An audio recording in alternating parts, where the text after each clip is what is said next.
F91. Tara, build natin.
Gundam na under 1K. Maliit lang yung sticker sheet, tapos overloading sa weapon tsaka beam effects. Na-try mo na ba yung F91?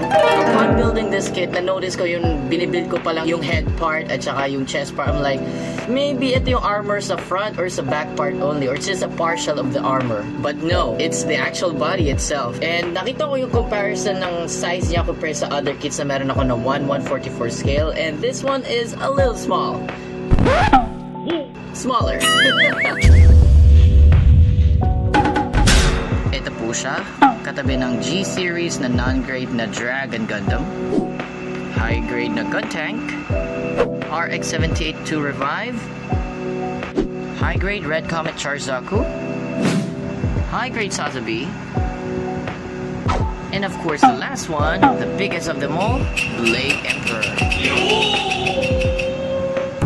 What's included inside the box? You have 1 cannon, 1 beam rifle, 2 beam sabers, and 1 shield effect. And di lang yan, meron pang 2 extra optional parts plus 1 face option.